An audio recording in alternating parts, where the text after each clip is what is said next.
¿Qué tal? ¿Cómo les va? Bienvenidos a una nueva edición de Sin Retórica a través de Somos Resistencia en Cablevisión, los viernes a las 22 y nuestro encuentro de los domingos a las 15:30. En una semana en la que la actividad política de la Argentina estuvo muy emparentada, como desde hace bastante tiempo, con lo policial y lo judicial, con todo lo que eso implica. Además también el anuncio de determinadas medidas, fundamentalmente de tipo económico, que impactarán fuertemente en el bolsillo de la sociedad argentina, con el agregado además en las últimas horas de la firma de un acuerdo con las provincias, menos la de San Luis, con el Estado Nacional, refiriéndose a las diferentes formas en que se establecerá la relación fundamentalmente financiera y económica entre los estados provinciales y el gobierno central, que tuvo un claro vencedor, de acuerdo con nuestra perspectiva, nuestro punto de vista, desde la dimensión que lo miramos, y que se llama Provincia de Buenos Aires, que a través de la gobernadora Vidal consiguió puntos sustantivamente más plenos, más gordos, más ventajosos para su provincia. Y muchos dirán, pero eso no debería ser así o tendría que ser de otra manera. Lo cierto es que defendió una postura que con las negociaciones y los acuerdos con los que se llegó obtuvo un buen final para sus intereses. De aquí en más habrá que ver cómo específicamente la provincia del Chaco tendrá una reacción ante todo esto y de qué manera afectará y en qué grado los intereses propios de la provincia. Eso es lo que por lo menos todavía no se ha definido plenamente, por lo menos no ha tenido y se está buscando el aval parlamentario como para que después tenga una aplicación y sobre todo conseguir la sanción de las leyes antes de la asunción de los legisladores. Estamos hablando de los nacionales, que se producirá en el mes de diciembre. Rápidamente le comentamos el contenido de nuestro programa. En el próximo bloque estaremos con Hugo Maldonado, quien es el defensor adjunto del pueblo de la provincia del Chaco, y abordaremos varios temas, pero específicamente de qué manera los sectores más vulnerables de nuestra sociedad, o uno de ellos por lo menos, como lo es el del sector pasivo, los viejitos, los jubilados o los pensionados, van a soportar, cómo van a transcurrir estas medidas tan fuertes que se están tomando para ese sector. Y vamos a hablar con Hugo Maldonado, por lo menos le vamos a plantear hacerlo, de tres temas: el de la tarjeta Argenta y los beneficios que tiene, propio de los jubilados, también el del aumento de las tarifas del gas y la electricidad, que impactará plenamente en la línea de flotación de las economías tan endebles que tienen la mayoría de los pensionados y jubilados, y otro también que es propio del instituto en el que está Hugo Maldonado, como lo es el de los electrodependientes. ¿Cuál es la situación de los proyectos que existen y que están presentados en la legislatura de la provincia? En el segundo de los bloques estaremos con el doctor Eduardo Fabier Dubois, quien es especialista en empresas familiares, es el presidente del Instituto de Empresas Familiares de la Argentina, quien está de visita en la provincia para hablar del tema, tanto en nuestra ciudad como en Presidencia Roque Sáenz Peña. Con él estaremos hablando de los temas inherentes a ese sector de la economía que da, dicen, empleo al 70% de la generación de mano de obra en nuestro país. Esa es la propuesta de hoy. Antes de la charla con Hugo Maldonado, le proponemos recordar en imágenes la semana que hemos transcurrido.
¿Cómo está? Y bueno, como les decíamos en el inicio del programa, en la presentación de contenidos, en este bloque con nosotros Hugo Maldonado, el defensor adjunto del pueblo. Ya no necesita ningún tipo de presentación, larga trayectoria en la vida pública, en la vida política de la provincia del Chaco, y el agradecimiento por estar con nosotros. ¿Qué tal, Hugo? Muy bien, Pedro, muchas gracias por la invitación.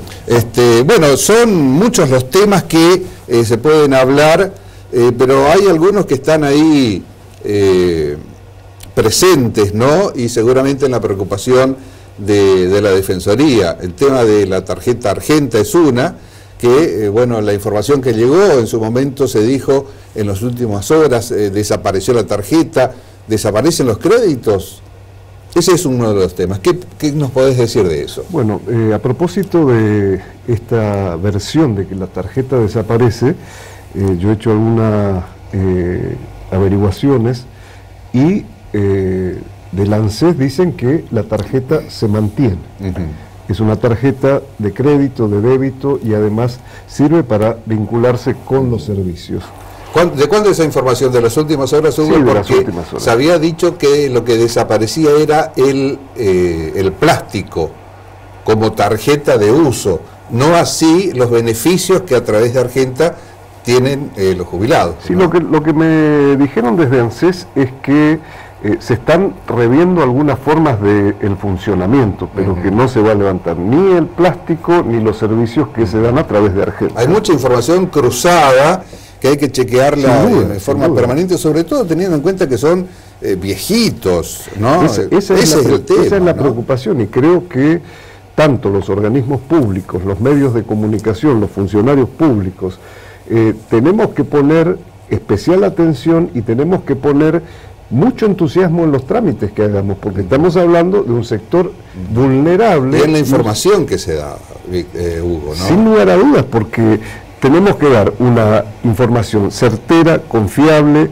y entendible, para que este sector, que ya le fue muy difícil vincularse con la bancarización, con estas cosas que le fueron impuestas por el sistema y después por el sistema bancario, después por el propio Estado, y ahora modificaciones que los ponen en una situación que no es la más deseable. Y a propósito de Argenta, vos sabés que el Poder Ejecutivo, a través de los fondos del ANSES, decidió poner en marcha una línea de créditos para jubilados y pensionados, una línea de créditos que va de 1.000 a 60.000 pesos, compromete hasta el 30% del ingreso del jubilado o del pensionado para devolver.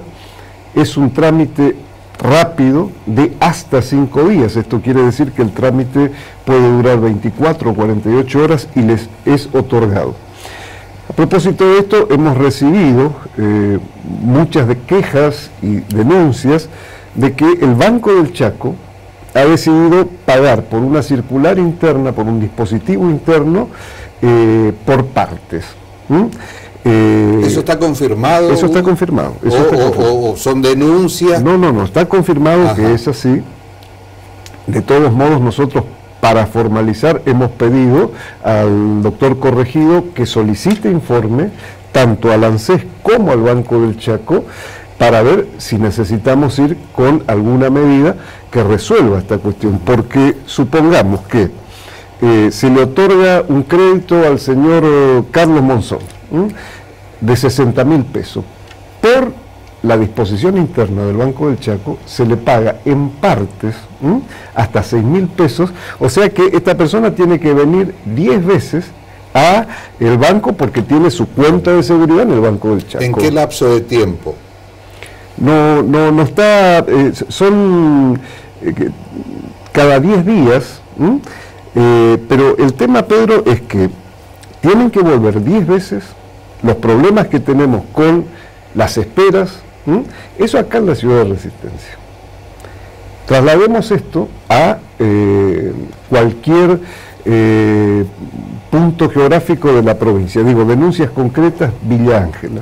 La delegada del ANSES, la doctora Carrera, me decía que había beneficiarios de Urien y de SAMU que tienen que ir a cobrar a Villa Ángela. Entonces, ya el trámite de venir de estos puntos a los centros genera gasto, tiempo, y estamos poniendo en riesgo estos días de 20 años de calor. Entonces, esto implica, de SAMU o de Enrique Urien no hay colectivos cada 15 minutos. Esto implica ¿Se tomó algún tipo de medida a través de la petición al banco para ver qué está pasando? No, se ha armado. ¿Lo van a solucionar? Yo creo que se va a solucionar. Hay un expediente armado a propósito de la presentación que hice yo en la Defensoría del Pueblo, y espero que esto tenga una respuesta rápida. ¿Por qué se estaría produciendo esto?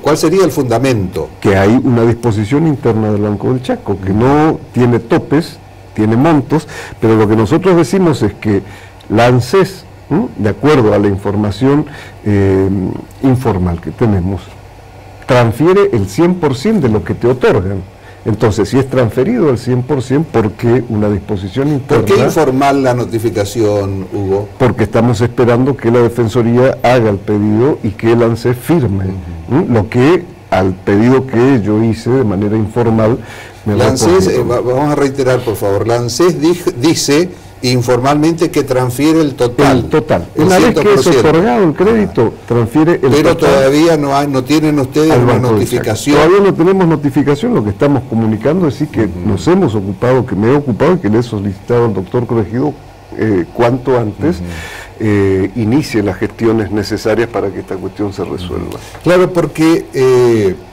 saliendo del tema específico que de por sí para quienes tienen jubilados, pensionados, conocidos, amigos, parientes, todos lo tenemos, ya es una dificultad. Va otra pregunta. ¿Qué está pasando en esta sociedad, Hugo, que palo, palo, palo y palo para los viejitos, para los jubilados, para los pensionados?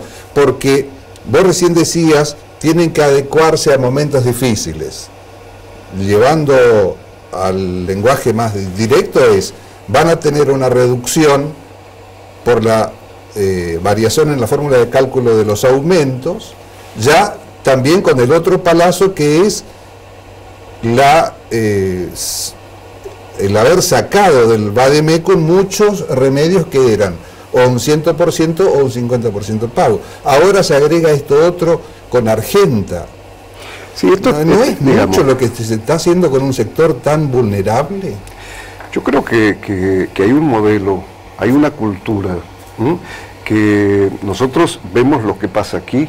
Hay un modelo cultural impuesto en el mundo que es el que tenemos que cuestionar, que va de darle palos a los sectores más vulnerables. Y cuando hablo de los sectores más vulnerables, hablo de los ancianos, hablo de los pobres, hablo de los niños, hablo de las minorías, que tenemos que tener claro. Hay que levantar voces, hay que gestionar para que esto no siga sucediendo. Claro, lo que pasa es que no tienen mucha capacidad ni de gestión ni de acción. Cuando en Argentina con la 125 se paró el país, hubo un sector que con fuerza, legítimamente o no, eso es otra cosa, pudo mostrar la fuerza del sector, pero con los jubilados y los pensionados. Alguien me preguntó si yo tenía denuncias formales para iniciar esta gestión. La verdad que a mí me parece que en estos casos uno tiene que obviar burocracias, porque si uno sabe que sucede esto con ese sector que es vulnerable, tiene responsabilidades en el Estado, forma parte de algún instituto del Estado, tiene que resolver cuanto antes, porque esto que decías vos, la 125, o hablemos de las capacidades que tienen las organizaciones sociales o que tienen... O cualquier otro gremio, los maestros, los judiciales, cualquiera. Sí, los grupos de poder. Digo, estos sectores no tienen más que de poder, ¿no? Estos sectores no tienen esa capacidad, entonces generalmente es donde se aprovecha para generar ajustes. Digo, esto me parece, lo que estamos gestionando en este momento, tiene que tener excepción. Toda regla, cuando la acción es positiva, puede plantear excepción. Y aquí, esta disposición interna del Banco del Chaco puede y debe plantear excepción. Si no queda como que solamente es contra un organismo del Estado provincial o con participación accionaria del Estado, pero en definitiva se traslada el eje de discusión. El problema son los viejitos, el problema son los jubilados, cualquiera sea los inconvenientes que se le planteen a ese sector, ¿no? Sin lugar a dudas. Pedro, yo lo que quiero dejar también claro es que yo tomo con seriedad y responsabilidad el planteo de vulnerabilidad que tenés vos hacia ese sector, pero hubo tiempos, hubo gobiernos, hubo responsabilidades, hubo políticos que tomaron eso como parte de un discurso para hacer cosas en nombre de ellos, pero no dirigido a ellos. Pero estamos diciendo lo mismo, Hugo, porque entonces, si antes y ahora se ataca al mismo sector, es que ese sector es el elegido para recibir los palos.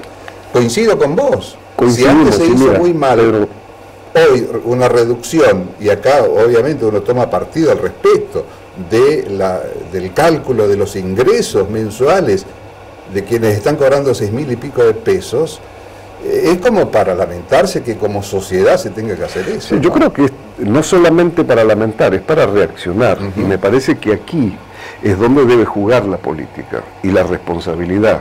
Digo, políticas responsables. Entonces aquí es cuando el Estado debe utilizar los institutos de excepción. Digo, subsidio. Digo, excepciones. Nosotros venimos de un tiempo en que el subsidio era una regla general. Digo, un jubilado que ganaba 6.000 pesos tenía la energía eléctrica subsidiada como el más rico, Brito, para poner un apellido de un banquero en la República Argentina. El que vivía en el barrio, o el que vive en el barrio más vulnerable de la ciudad más pobre de la República Argentina, tenía el mismo subsidio que aquellos que viven en Nordelta o en cualquier barrio acomodado de Capital Federal donde se vive mejor en este país. Digo, acá es cuando tenemos que decir, miren, a este sector hay que subsidiarlo, a este sector hay que excepcionarlo. Y me parece que la política es cuando adquiere realmente... Porque, Hugo, en la comunicación no es solamente lo que se dice, sino lo que se entiende, ¿no? ¿Qué es lo que se entiende de algo que se comunicó? En paralelo a la nueva forma de distribuir o de calcular los ingresos, se anuncia una disminución a los impuestos de los autos de alta gama en la Argentina. Es como que está muy claro. A este sector que no puede ni salir a la vereda, muchos de ellos porque tienen discapacidades motrices, y se le hace cualquier cosa porque no pueden protestar. Y es cierto lo que decís vos, y coincidimos. Es cuando, bueno, ahí es cuando uno asume la representación. Ahí está el fundamento de yo representante. ¿Quiénes representan hoy a los jubilados? ¿Quiénes son los que salen a decir? ¿Quiénes son los que expresan la disconformidad por los palazos que se les están dando? En este momento estamos haciendo 52%, Hugo, del gas ahora, en pocos días. Es otro de los temas que tenés, ¿no? Sí. Y muy preocupado porque 52% en la tarifa de gas. La Secretaría de Energía la semana que viene está también haciendo anuncios al respecto. Está prácticamente confirmado, ¿no? Lo del gas está confirmado, claro. La audiencia pública ha determinado que es un 52 y un aumento nuevo en el mes de abril. Digo, Pedro, en esto, y creo tener autoridad, y voy a insistir con esta cuestión. Miren, lo que viene después de esto, porque hay legalidad, nosotros desde la Defensoría, el doctor Corregido hizo un planteo de ilegalidad en el proceso que determinó los aumentos anteriores, consecuentemente una medida judicial hizo de que por aquí no se cobre. Digo, esa era una cuestión de legalidad. Sí. Este proceso que estamos viviendo ahora es un proceso legal. Entonces, ¿qué planteo tengo y que voy a seguir sosteniéndolo? Lo tengo hace mucho tiempo, lo materialicé cuando fui legislador en la provincia y en la nación, es que nosotros, por cuestiones de justicia y equidad, como región tenemos posibilidades de pelear una tarifa diferencial. Pero esto requiere madurez política, responsabilidad política. Si nosotros no hacemos un frente donde estemos los sectores que representamos, ahí de nuevo el concepto de representatividad, esa es la representatividad que quiere la sociedad. Entonces nosotros perdemos y pasamos mucho tiempo discutiendo si somos oficialistas u opositores, cuando en la provincia del Chaco tenemos que asumir que somos chaqueños, claro. Y en la diversidad. Y acotando el de ser opositores, ser o no oficialistas, el problema no es ser de uno y otro sector. Hoy, en lo que estamos hablando, el problema es ser viejo. Ese es el problema, Hugo, ¿no? ¿Por qué? Porque las tarifas todavía diferenciales con Buenos Aires y el Gran Buenos Aires. Se están quejando del 52%, pero están pagando un 30 y pico menos que acá. Sí, yo la verdad que en esto ya hago una inclusión del el universo, del conjunto de quienes vivimos en esta región. Sí. Digo, yo hago abstracción de la región y digo, pongámonos como chaqueños.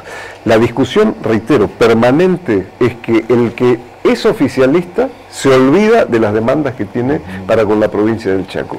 Y el que es oposición retoma algunas cosas que cuando fue oficialismo no lo hizo. Entonces, mira, sí, es los acuerdos... un relativismo moral total, lamentable. Entonces, ¿no? Los acuerdos, tarifas, energía eléctrica, un tema de una distorsión y una asimetría que en términos políticos y morales toda la clase dirigente de esta región tiene que hacer un mea culpa y tiene que decirse que esto avanzó porque nosotros permitimos. Entonces, es tiempo de acuerdos básicos, de pactos esenciales.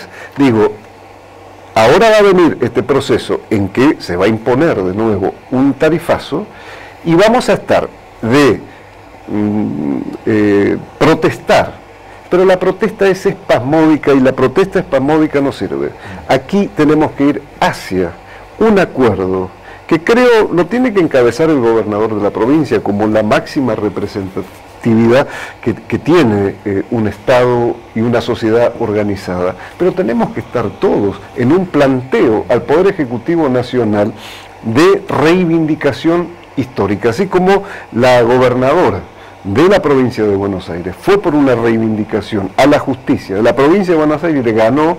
Nosotros no tenemos que decir que no le paguen no, nosotros tenemos que ir por lo que nos corresponde. Que también está dando una muestra muy clara, Hugo, de cómo está esta situación. El embudo nuevamente se acentuó en el arreglo fiscal o en el pacto fiscal o en los acuerdos fiscales que se firmaron. Acuerdo por ahora, ¿no? Claro, yo esta mañana, hoy estuve viendo... que no firmó San Luis. Entonces no es pacto. Claro.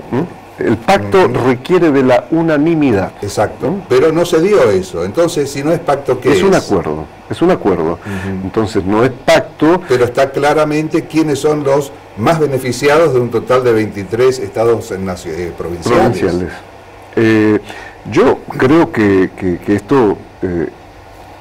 es de necesidad de discusiones entre todas las provincias. San Luis, yo siempre hago un paréntesis, para valorar positivamente algunas cosas, pero para hacer advertencias en otras. La provincia de San Luis y los gobernantes de San Luis siempre tuvieron una posición secessionista. Siempre han planteado la posibilidad de que San Luis sea una provincia independiente, quiere una organización política de otra naturaleza. Digo, yo siempre presté atención y fui refractario, digamos, de estas posiciones. La reforma impositiva del año 1985, y ahí es donde tenemos fundamentos aquellos que decimos tenemos que tener un acuerdo básico, tuvo como actores centrales al doctor Alfonsín y al gobernador Florencio Tener, radicalismo y peronismo. Nosotros logramos ese cuarto lugar en la coparticipación porque hubo entendimiento de todos los sectores de la provincia del Chaco que dieron el apoyo a Florencio Tener, que fue a conversar con un presidente criterioso. Y se consiguió lo que se consiguió. Políticamente, ¿crees que están dadas las condiciones hoy como para siquiera sentar a una mesa? Yo sí estoy convencido. ¿Estás convencido? Estoy convencido siempre. ¿Y por qué no se da, Hugo? ¿Por qué no se hace la convocatoria de cualquiera de los sectores o en conjunto? Porque me parece que se pierde el eje. A mí me da la impresión de que no hay intención de hacerlo. Cuanto peor, mejor. Y es una lógica. Hay muchos que quieren gobernar de esa manera. Digo, el Estado... o el estado de indefección, el estado de necesidad de algunos sectores que me ponga por encima a mí, gobernante, para ir dividiendo, para ir distribuyendo y para ir generando relaciones de dependencia conmigo, es una situación ideológica y políticamente definido. Digo, eso no se da de casualidad. Yo tengo esperanzas porque hay una tendencia. Y esa tendencia hace de que nosotros podamos buscar algunas posiciones. ¿Cuál es la tendencia, Hugo? La tendencia es que hay una convocatoria a conversar. Hoy yo la leí hasta hace unos minutos nomás a la gobernadora de Tierra del Fuego, plantear como positivo el ámbito de discusión. Decía, antes no éramos convocados los gobernadores para discutir a propósito de Sin paritarias por 2 años. Sin aumento por 2 años, ¿es un acuerdo consensuado? Es consenso, digo, lo que valoro es el consenso. Paritarias, sin paritarias por 2 años es un acuerdo que ha logrado un solo gremio, todavía no es el universo. Sí hay acuerdos del Poder Ejecutivo con la CGT a propósito de cómo pagar indemnizaciones, hay acuerdo.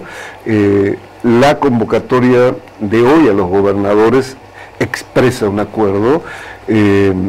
Digo, lo que tenemos después que discutir es el contenido del acuerdo, pero el camino y la tendencia es esa. Nosotros, ¿qué tenemos que hacer? Aprovechar esa tendencia, no meternos en una columna que te empuja y que te lleva sin plantear nosotros ojalá que exista la intención aquí en los políticos del Chaco, e inclusive habría que dar nombres entre quienes son verdaderamente representativos de cada uno de sus espacios políticos, como para decir, bueno, en esto no estamos de acuerdo, pero a ver, ¿en qué estamos de acuerdo? Y el tema de la tarifa es uno que me parece es convocante, ¿no? Mira, yo digo, hay un antecedente en este gobierno y que fue positivo para la provincia, que es el IVA diferencial para la región.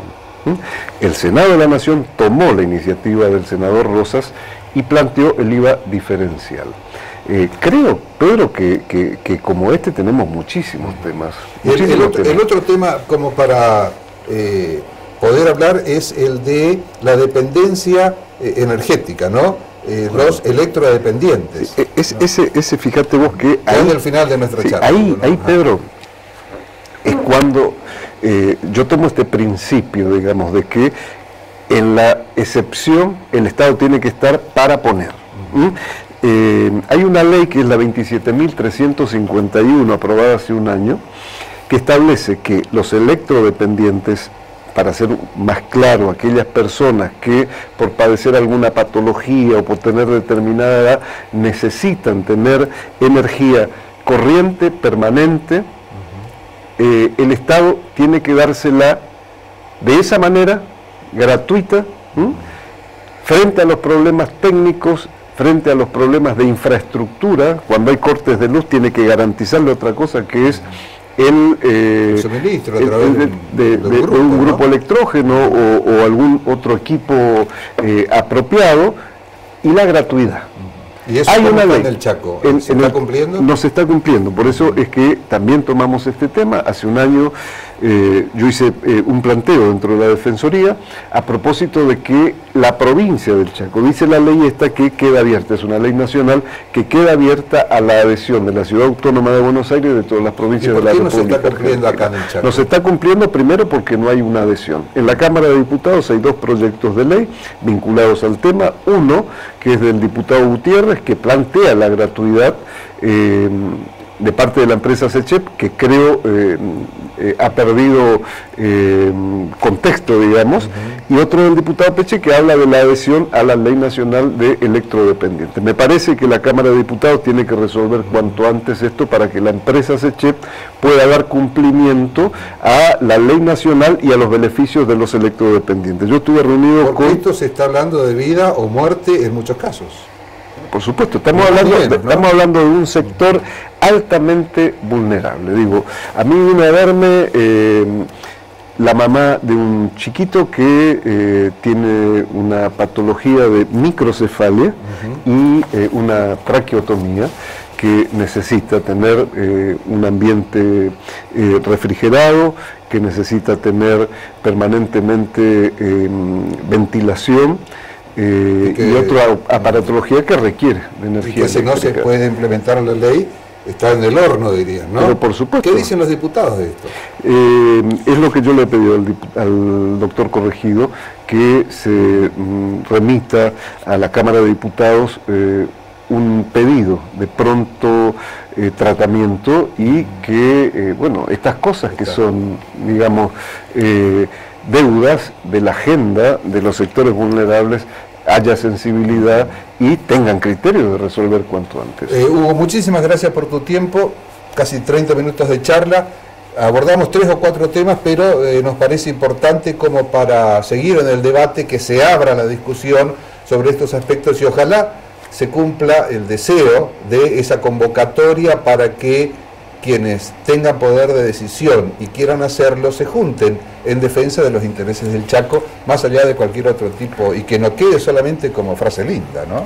Mire, Pedro, ningún gobierno, por más progresista o menos progresista, de derecha o de izquierda, va a hacer por nosotros lo que nosotros nos demandemos y lo que nosotros no trabajemos. Siempre estamos incluidos en una distribución fundamentalmente de obra pública o de algún beneficio con criterios del gobierno central. Si nosotros no tenemos esta actitud, seguiremos con la deuda política y moral que tenemos con muchos sectores vulnerables que tienen necesidades en la provincia. Gracias, Hugo. Una pausa y ya regresamos con lo que hemos preparado para la edición de hoy.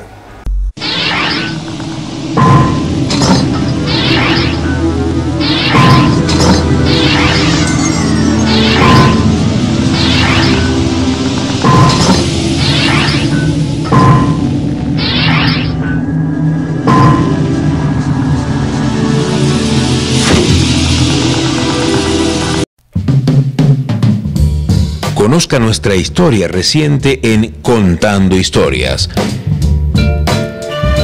Conduce el doctor Jorge Alegre. Contando Historias, viernes 21 horas por Somos Resistencia. Somos, el canal de tu ciudad que llega en forma directa a las regiones más importantes del país, reflejando la economía, la cultura y los deportes de cada lugar.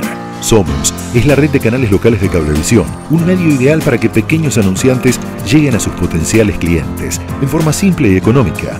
Somos es la oportunidad de comunicar productos y servicios con la mejor relación costo-beneficio. Tenemos planes que se adaptan a las posibilidades de cada anunciante. Tenemos una propuesta pensada para vos. Somos el canal local de Cablevisión.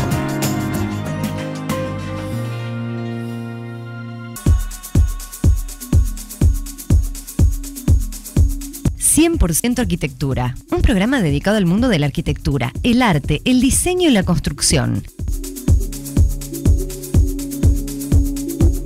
100% Arquitectura con la conducción de la arquitecta Edith Pellegrini. Por Somos Resistencia. Hijo de tigre, busco mi patria, tierra sin mal.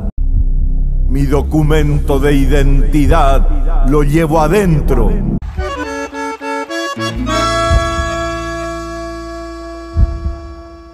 Mi ADN, el chamamé. Banda 3.0. Toda la información de lo que pasa en el país y el mundo. Banda 3.0. De lunes a viernes, 14 horas por Somos Resistencia.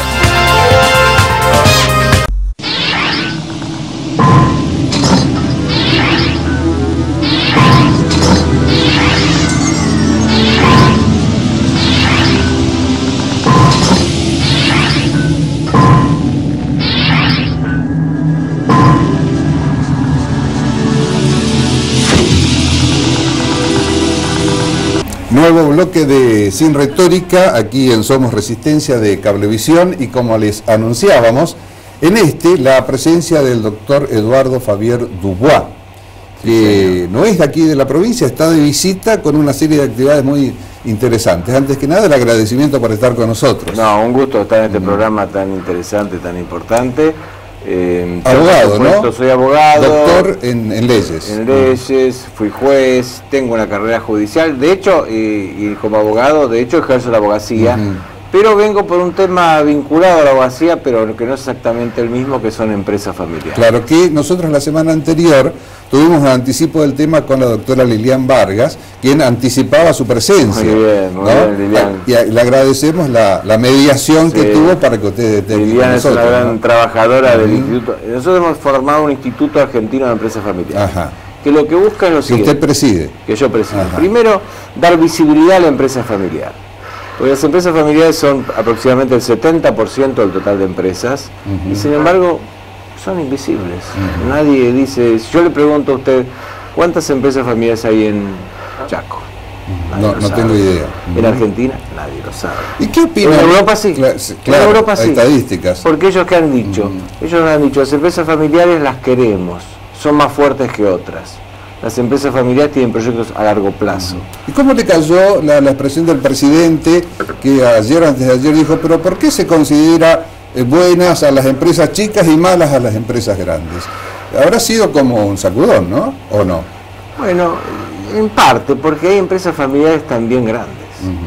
Si usted toma las 14 multinacionales argentinas, 12 son familiares o han sido hasta poco. O sea, no es un tema de tamaño. De todos modos, son expresiones que a veces no son muy simpáticas para las pymes, que es donde la empresa familiar tiene mayores problemas. La empresa familiar grande generalmente tiene un grado de profesionalización que la ayuda a subsistir. Con una generación de empleo importantísima en nuestro país, ¿no? Sí. De las pequeñas y las pequeñas son las que tienen todo el empleo. Y además las pequeñas, la ventaja que tienen, que retienen el empleo. Porque la empresa familiar es muy flexible. Como la empresa familiar se identifica con la familia, no la cerramos, aunque haya crisis. Entonces, ¿qué pasa? Viene una crisis, habría que despedir a un señor, pero este señor es el hijo del que trabajaba con mi papá en esta empresa. No lo voy a despedir. Voy a flexibilizar como sea para que se quede. Lo retengo, lo cuido, y él tampoco se quiere ir. Entonces, en materia personal, la empresa familiar es más fuerte. Es más fuerte en proyectos a largo plazo, es más fuerte en confiabilidad, en trasladar los valores de la familia hacia la empresa, de cumplimiento, de buena fe, de cuidado. Y por estos motivos, en todo el mundo, a la empresa familiar se la trata de proteger. La Unión Europea tiene directivas que dicen a los países que hay que censar las empresas familiares y hacer planes para ayudarlas. ¿Cómo? Superando un problema que tiene la empresa familiar adentro, que son dos sistemas. Sistema familia, emocional, dar todo a cambio de nada, dar según necesidad. Sistema empresa, racional. Para que una empresa pueda salir un peso de la caja, tiene que haber entrado un contravalor. En una familia no. Cuando usted junta estas dos cosas, a veces se producen problemas. Y ese cambio necesario, intuyendo por lo que usted te está diciendo, de dos culturas organizacionales diferentes, digamos, ¿cómo se logra requiere varios pasos? Primero, que la familia empresaria sepa que es distinta y que tiene que hacer un trabajo, y que si no hace un trabajo puede perecer en cualquier momento o cuando desaparezca el fundador, porque los hijos no van a poder seguir, o el peor de los casos, cuando pase a los nietos, va a desaparecer. O sea, entonces, pasar de la familia Campanelli a la empresa Campanelli. Ahí está. Esa sería, ahí ¿no? está. Esa Entonces, sería la figura. Esto sería un trabajo de concientización y nosotros hacemos eso. Decimos, mire, empresa familiar, usted es distinta, tiene que hacer un trabajo. Segundo, este trabajo no lo puede hacer sola, ni lo puede hacer por internet. Necesita un consultor. Un externo que venga, que haga un trabajo que se llama de protocolo, que haga reuniones y que vaya elaborando con la familia un código de conducta que permita articular la parte familiar con la parte empresaria. Esta es un poco eso la base del trabajo. ¿Considera que ya está instalado, están en proceso de hacerlo en el país? ¿Cómo va esto? eso? Digamos, hasta el año 2000 estuvo muy poco instalado en el país y solo algunas empresas grandes de las que les dije tenían consultores que hacían estos trabajos. Ajá. A partir del 2000 y en adelante, el trabajo nuestro del IADEF en parte, el Banco Interamericano de Desarrollo hizo en Córdoba una experiencia con la Universidad Siglo XXI, de un programa de capacitar consultores y hacer protocolos. Y bueno, se empezó a generar, vinieron consultores españoles, cuando vino la crisis española en 2007, muchos consultores de empresas familiares de España que se quedaron sin trabajo, porque lo primero que la empresa corta es al asesor, se vinieron para Argentina. Entonces ahora digamos que el tema empresas familiares es un tema que ya está puesto. ¿Y cómo impactó la crisis del 2001 para el desarrollo posterior de las que pudieron sobrevivir acá en Argentina? Bueno, en general fueron más resistentes. Fueron más resistentes. Usted toma de 100 empresas, supóngase que el 70% sean empresas familiares. Y usted dice, de cada 100 empresas que perecieron en la crisis, que desaparecieron, ¿cuántas fueron familiares? Son muchas menos. Porque la empresa, como sea, se flexibiliza, como sea, continúa, como sea, sigue adelante. ¿Entiende el sistema, el funcionamiento, o es prácticamente como un don natural a sobrevivir a los ciclos de Argentina?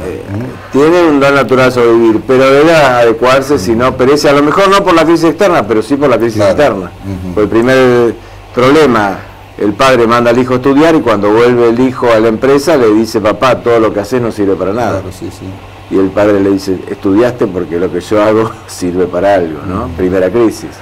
Siempre hay crisis de desempeño de roles, hay conflictos emocionales personales, crisis de procedimiento entre generaciones.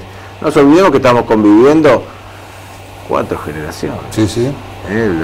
Está todavía la generación silente, los nacidos hasta el 45, están. Los baby boomers, que sería mi caso, hasta el año 60, con otra mentalidad. Luego viene la generación X, la generación de consumo, luego viene la Y, que son los millennials, los digitales, ahora se vienen los centennials, y todos conviven en la empresa familiar y cada uno con su distinta visión.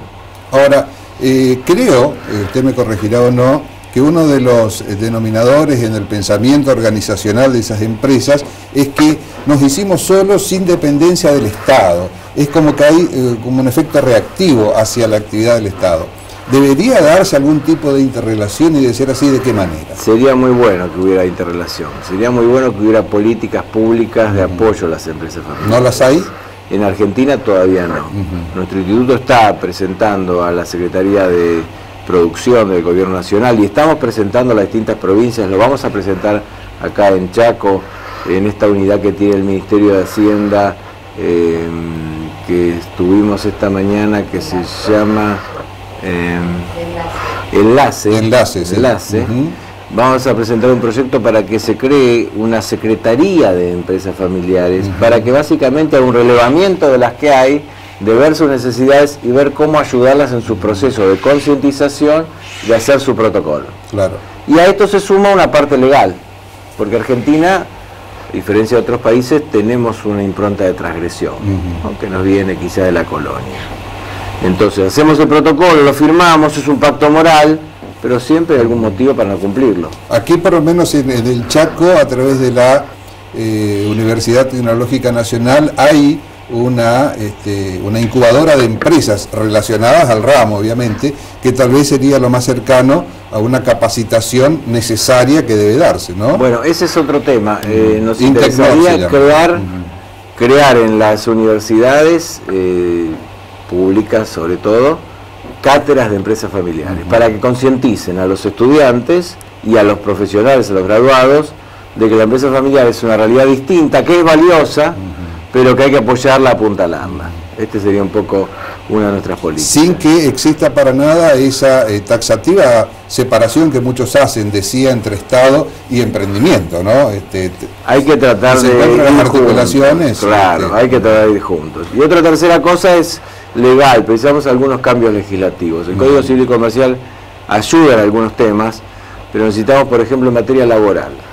El padre lo tiene al hijo en la empresa, el hijo trae a la novia. El padre se enoja porque dice la novia del hijo trabaja mal, falta, no viene nunca. Se enojan padre e hijo, el hijo se va, la novia se va, le inician un juicio laboral a la empresa y la pueden quebrar. ¿Por qué? Porque la legislación laboral no reconoce que en el trabajo de la empresa familiar deberían regir otras reglas y no las reglas de la ley laboral para terceros. Eso habría que, por lo menos, eso habría que modificarlo, suavizarlo, flexibilizarlo. Lo mismo fiscalmente, el impuesto de transmisión gratuita de bienes que existe en Buenos Aires y Entre Ríos, que es muy simpático porque es como una igualación, ¿no? Vos, si te da bien una herencia, bueno, te sacamos algo importante para que todos empiecen igual y esto lo damos a otros. En la empresa familiar es muy injusto, porque muere el padre de 80, el hijo de 60 recibe esas acciones, pero el valor de esas acciones lo aportó el hijo trabajando 40 años con el padre. No recibe un regalo, recibe algo que él contribuyó a formar. Y lo mismo transmisión de acciones y cuotas. Los impuestos en España deben ser acotados en casos de empresas familiares, porque todos producen para la riqueza. Que todavía en la Argentina no están debidamente legislados. No están legislados. Entonces, la legislación que existe debería ser ayornada. Claro, nuestras políticas son que el Estado ayude, colabore en concientizar empresas familiares, medirlas y en hacer procesos de protocolo. Que las leyes se flexibilicen en algunos temas y lo que le dije de las universidades, que dar cátedras universidades, ¿no? Esto es de la Instituto de Empresas Familiares. Claro. Hace poco tiempo también el presidente anunció una serie de medidas como para hacer más fácil la constitución de determinadas empresas. ¿Eso es un avance? Eso es un avance importantísimo. La sociedad por acciones simplificada es importantísima, porque es una sociedad que tiene las ventajas de la sociedad por acciones, libro de registro, se puede hacer todo por informática, que eso alivia mucho, pero además permite que en su estatuto la empresa familiar ponga todos sus pactos de cómo van a hacer sus cosas. Es muy flexible, muy abierta, muy plástica su sociedad. Y una vez que usted pone algo en el estatuto de la sociedad, ya rige para todos. Es una ley, todo el mundo lo tiene que cumplir. Entonces, para nosotros, la ley de emprendedores y la sociedad por acción simplificada es una gran ayuda, incluso en el premio anual que da el Instituto de Empresa Familiar, que este año lo dimos en Mendoza, le dimos un premio a la Secretaría de Producción por esa ley. Y hay algunas provincias en las cuales la legislación o la puesta en práctica de hecho de las empresas está más desarrollada, más avanzada que en otras. El centro del país. Bueno, por ejemplo, digamos que el centro del país, con el trabajo que hace el siglo XXI, hay bastantes protocolos. La universidad. Sí, la Universidad del siglo XXI. Luego Capital también, pero bueno, es un trabajo como un movimiento de hormiga que poco a poco hay que irlo llevando a las empresas más grandes a todas, ¿no? Hoy se puede pensar en la generación de una empresa familiar, pero ya desde no solamente la práctica, sino con la teoría disponible para ponerla en marcha, porque antes era al revés. Exacto, ¿no? Antes era al revés. Empezaba el padre, después para la madre, empezaban los hijos. Hoy podría ser un plan, exactamente. Con la sociedad por acción simplificada sería una forma. O como diversificación de una que ya está en marcha, ¿no? Generalmente pasa eso también. La empresa familiar es cuna de emprendimientos. ¿Qué pasa también con la empresa familiar? Usted puede tener una empresa o un negocio, pero la familia a lo mejor crece más que ese negocio y no alcanza para todos. Entonces hay que crear nuevas unidades de negocio. Claro. Ahí viene la conexión con los emprendedores. Para ser un emprendedor, ¿se tiene que tener algún don especial, una aptitud natural determinada o se aprende? Bueno, es una buena discusión. Generalmente hay que tener algún don, pero se puede aprender muchas cosas. Lo interesante acá es que el emprendedor en algún momento pasa a empresario. ¿Qué le digo con esto? Que el emprendedor en el capitalismo encuentra cómo machear una eventual oferta y una eventual demanda, y dice, acá puede haber una oferta, acá puede haber una demanda, se pueden machear y puede haber una diferencia de valor. Cuando dice machear es... Conectar, ¿no? Sí. Una diferencia de valor. Entonces, este es el emprendedor, ve el negocio, cuánto pueden ser estos costos, cuánto estaría alguien dispuesto a pagar, cómo se pueden hacer, y dice, se larga. Pero después, hay gente que a veces es emprendedor y no sirve de empresario, porque no puede administrar. Necesita negocios nuevos, cosas nuevas, estar en todo. El emprendedor en algún momento tiene que pasar a hacerse empresario y tomar decisiones en base a números. Llevar lo que se llama la contabilidad de gestión, el tablero de comando de la empresa. Y ahí es donde se puede producir algún... Y ahí a veces ese paso no se da. Ahí hace falta entonces una ayuda externa, alguien que profesionalice la empresa, que le abra la cabeza, que lo deje contratar asesores, que haya reuniones específicas para tomar temas formales. Está claro que la inteligencia solamente sin instrucción no alcanza, y la instrucción sin inteligencia tampoco, ¿no? Siempre un poco más hace falta. Sí, hace falta. ¿Cuáles serían los problemas comunes de las empresas familiares en la Argentina? ¿Puede hacerse como un decálogo? ¿Qué son los temas a resolver o que deberían resolver para seguir? Bueno, cuando la empresa entra en tercera generación, o sea, cuando entran los nietos, el gran tema es qué lugar van a tener los nietos. ¿Va a haber lugar? Es uno de los grandes temas. ¿Va a haber vacantes? ¿Pueden entrar los familiares aunque no haya vacante? ¿Va a tener el sueldo de cualquier empleado o un sueldo especial? ¿Van a tener las mismas vacaciones? ¿Entró mi sobrino? ¿Va a entrar mi hijo? Estos son los principales problemas. El problema quizá más grave en empresa familiar es la caja única. ¿Qué quiere decir? Que la caja de la empresa mantiene a la familia. Y entonces, claro, ¿cómo le paga la familia? Según su necesidad.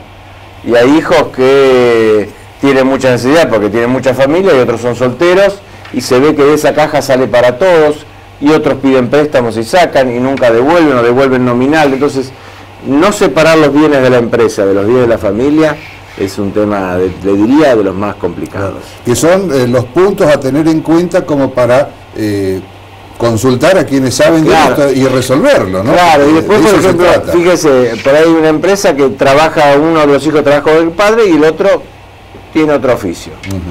Y este otro ve que el hijo que trabaja con el padre, que cambió el auto, cambió la casa, se fue a Europa, y uno dice, ¿con qué plata? ¿No? ¿Estará ganando un sueldo de gerente de una estación de servicio que tiene el padre, o acá hay un flujo que yo no controlo? Estos son los temas que se plantean. O sea, el tema de caja, de retribuciones, de si se distribuyen o no dividendos, de si los sueldos son sueldos de mercado o son sueldos de familia. A veces son más altos, a veces son más bajos. Claro. ¿No? Estos son los temas que aparecen principalmente. Y que sería bueno, me parece, preverlos como para anticiparse con las soluciones a los problemas que seguramente van a llegar de no hacerlo, ¿no? Claro. Digamos, hay dos momentos para hacer un protocolo, para hacer un trabajo de empresa familiar. Generalmente cuando todo está muy tranquilo nadie quiere. Cuando ya hubo un conflicto, es tarde, ¿no? Es tarde. Claro, es como ir al médico cuando uno está enfermo, ¿no? Es tarde. Entonces, ¿qué se hace? Cuando hay un rum, a ver, hay un sobrino que quiere entrar, hay alguien que se va a divorciar, otro está enfermo, alguien se va a retirar, ahí es el momento bueno. O si no, a veces después un cataclismo, a veces hay una pelea. Claro. Mire, hay una regla, yo hice unos 10 mandamientos para las empresas familiares, ¿no? 10 cosas que las empresas familiares tienen que hacer. Una fundamental, no llevar sus problemas a tribunales. Los juicios destruyen las empresas familiares. ¿Qué hace la ley? Los juicios destruyen la ley, convierte al familiar en inversor. Usted es mi hijo, yo le regalo acciones. Le regalé acciones, pero usted ahora es accionista. Nos peleamos y usted va a un juez y dice, demando a mi padre porque no me rinde cuentas, no presenta balance, no esto, no lo otro. Y el padre dice, pero nene, bueno, sos un inversor, yo te regalé las acciones. La ley dice, tiene acciones, es un inversor, condena al padre. ¿Y el juicio qué hace? Hace que uno diga del otro todo lo malo, no lo bueno. Que los miembros de la familia se pongan de un lado o del otro. Que el personal se ponga de un lado o del otro.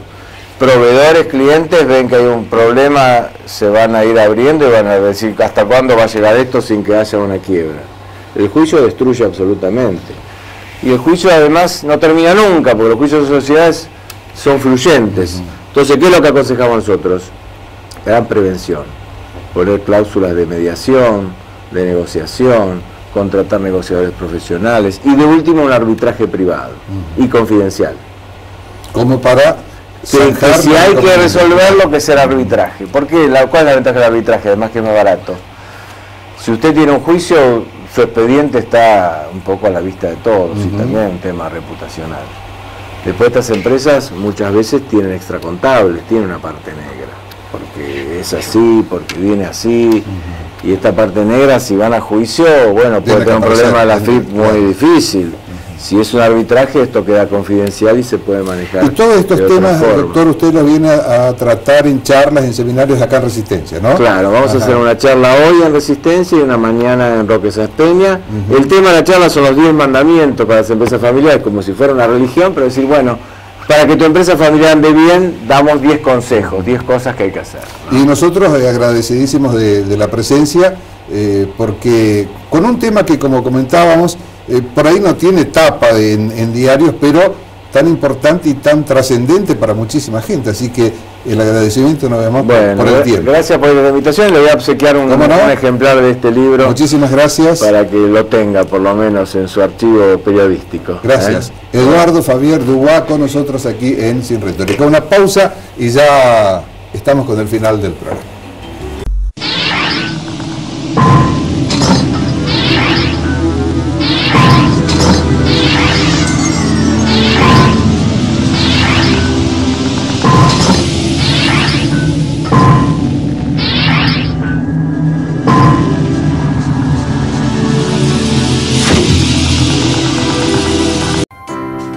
Somos, el canal de tu ciudad que llega en forma directa a las regiones más importantes del país, reflejando la economía, la cultura y los deportes de cada lugar.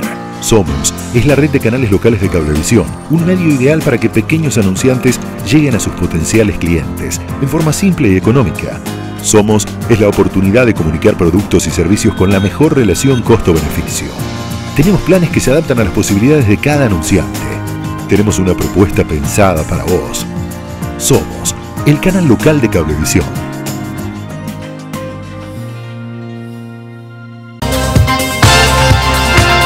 Banda 3.0. Toda la información de lo que pasa en el país y el mundo. Banda 3.0. De lunes a viernes, 14 horas por Somos Resistencia.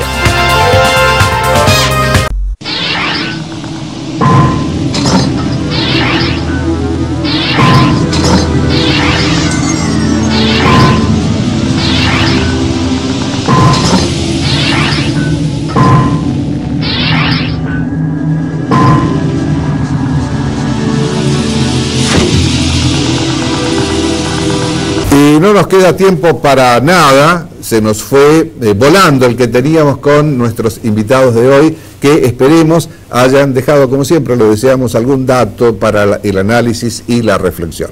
Nuestra propuesta es reencontrarnos la próxima semana, el viernes a las 22, y recuerde la repetición del domingo a las 15:30. Muchas gracias y hasta la semana que viene, si Dios quiere.